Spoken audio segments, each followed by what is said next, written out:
between Winterswijk and America until the 1880s. Fast forward 100 years.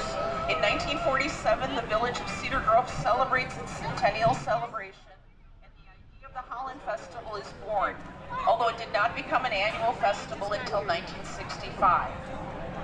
The 1965 Queen pageant encouraged young girls to research and produce authentic Dutch costumes. It continued until 1986 when the pageant was discontinued. Today you'll see some of those costumes as well as facsimiles of other provinces and cities within the time frame of 1840 to 1880. And due to the fact that they are reproductions, we've eliminated wool, hip pads, and multiple underskirts. One of the most interesting things for costume historians is the things an outfit could tell you about the wearer. A hat, a dress, or how a jacket was laced could tell you a woman's marital status, her religion, or her economic station.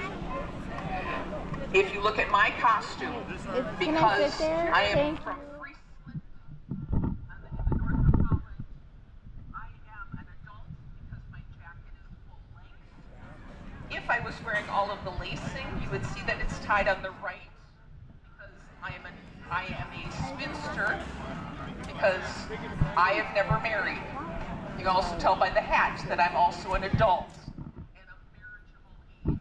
The ties tell you that I'm over marriageable age, so I'm over 30.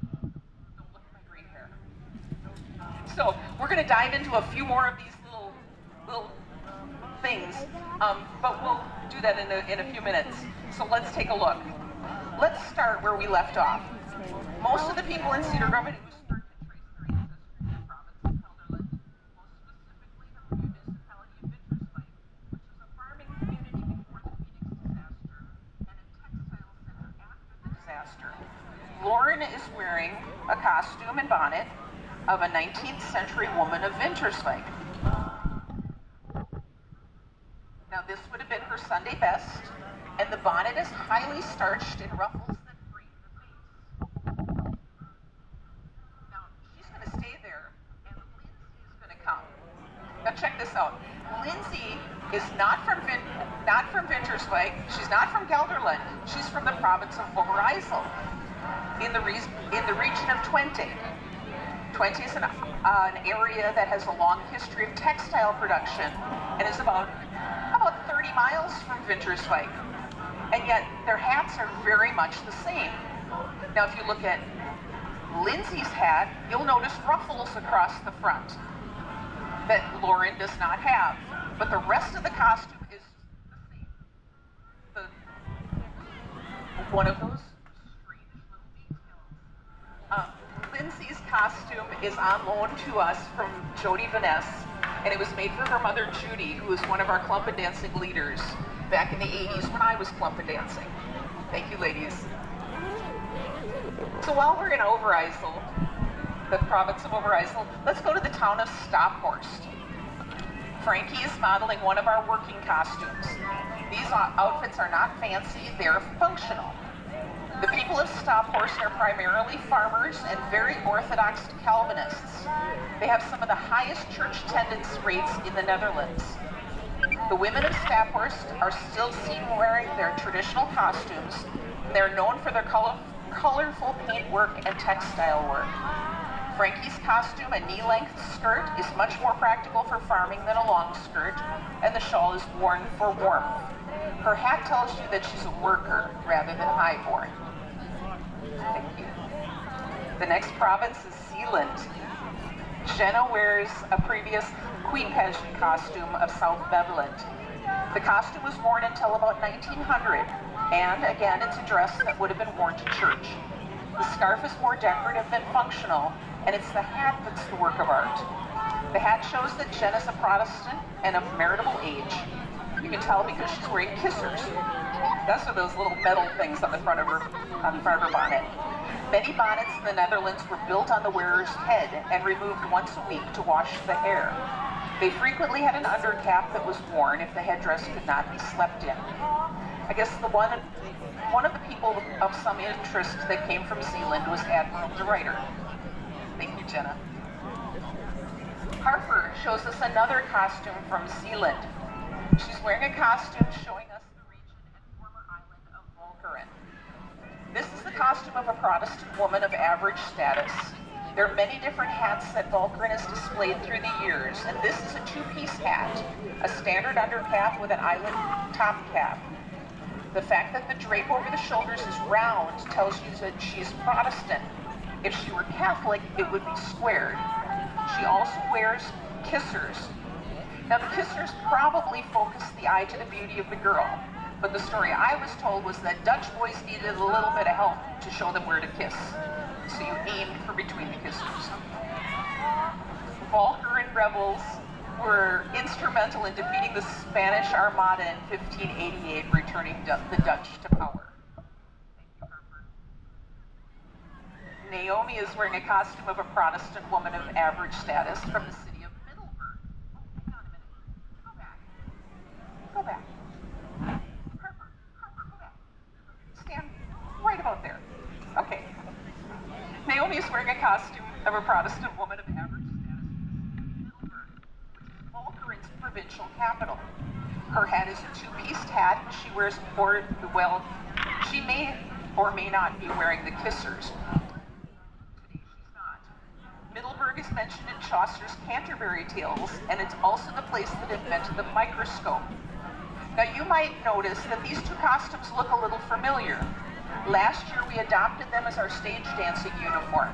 The Walcheren costume, minus the jacket, is the one we use for the girls' part, and the Middelburg costume, minus the scarf, is the one that plays the boys' part. So thank you, ladies. Now before we leave Zealand, Natalie is wearing a costume from the city of Axel, located near Belgium. Her costume is that of a wealthy Catholic woman. This is a dress for special events. Its large shoulder pads make it distinctive, and it suggests that the costume is older than the 19th century. Axel is located in a strategic area, so it has seen its share of wars, most notably against the Spanish and the Nazis. Thank you very much. Naomi is wearing one of our working costumes. It's from the village of Spakenburg in the province of Utrecht.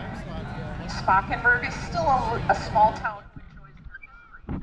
The last 2 Wednesdays in July and the first 2 Wednesdays in August, they have festivals where they dress in their traditional costumes and celebrate their heritage.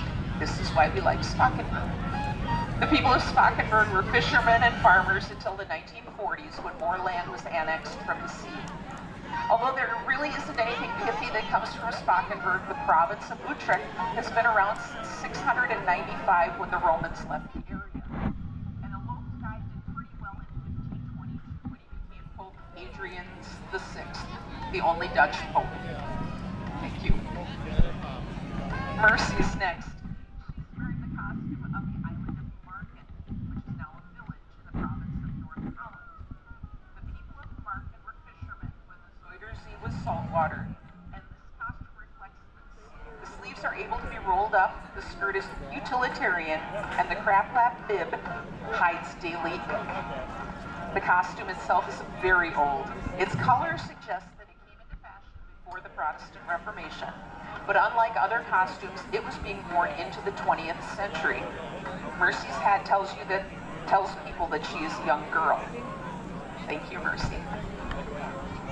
The last of the working crew is Megan, who's wearing a costume of a Protestant woman from the municipality of Urk in North Holland. The village of Urk, like Marken and like Spakenburg, is a fishing village. It became part of the mainland in 1939. The municipality of Urk has one of the oldest dialects in the Dutch language. It is spoken rather than written, but they're working on it. Thank you. Our next now we're coming into the pretty costumes. Our next model is Cadence. She's modeling a 19th century dress from the North Holland province of Huizen. The name Huizen means house. It's believed that Huizen was the first place that the Netherlanders began living in stone rather than sod houses. This costume shows that she's a Protestant woman from a well-to-do family, and this is a Sunday best dress rather than a working one. Thank you, Cadence. And another. Now from the southernmost province called North Brabant, Chloe is wearing a Sunday dress of a young Catholic woman. The dress was fashionable between the 1860s and the 1920s. Because this part of the Netherlands didn't have a traditional costume in the 19th century, it put all of its focus and money into the poffer, which is the hat. The hat is very expensive and displays the wearer's economic status. Big hat equals big money.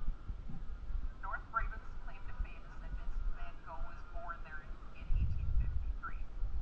Thank you, Chloe. Our next model is Bella. She's wearing a costume from West Friesland, depicting a wealthy young lady from the early 19th century.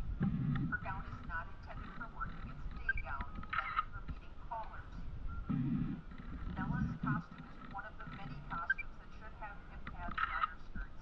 They were added to many of the costumes that give the impression of plumpness. Now, if a girl was chubby, it meant that her father had enough money to feed her. And if dad had money, she had a dowry. So you always wanted to be a little plump. The bonnet and undercap are of eyelet and show off her jewelry at the temples. And the gold you see peeking out through would have been a metal helmet made of gold or brass plates. When a young girl was available to marry, they would have to shave their heads, and they would be entitled to wear the gold plates. I don't have information about Friesland because I would go on and on and on. Friesland is a fascinating, fascinating province. They've been around since Roman times. They have their own language that they teach their kids first. And that's where the tall, blonde, blue-eyed Dutch people come. That's the typical for Frieslanders. So I'm not going there. Thank you very much, Bella. My costume also is from Friesland, but mine is a much older costume. Mine's from the 14th century in a city called Hindelopen. And I told you all about my costume already, so there we go. Now last but not least is the costume you think of when you hear the word Dutch. Sierra's wearing a costume from the village of Volendam. Colors of the skirt reflect the Catholic influence of the city, and the hat shows that she's a young lady of marriageable age. For many years here in Cedar Grove. Volendam was a fishing village and has become one of the most popular tourist sites in the Netherlands. It once boasted the artists Picasso and Renoir among its residents. Thank you very much, Sierra. And I thank you very much for your attention. We are going to take a few minutes, if you would like to come, take pictures of the girls. In fact, they're going to come stand in front here. And then we will be dancing. Some of the bigger hats, we are going to be removing so they can dance in undercaps, because trying to do some of our dances. And then we're going to, because they are all part of the stage dancers, we're going to do 4 stage dancing numbers for you. So we're going to give you a few minutes while we get organized over here, and then we're going to get started with the dancing. We'll see you in a minute.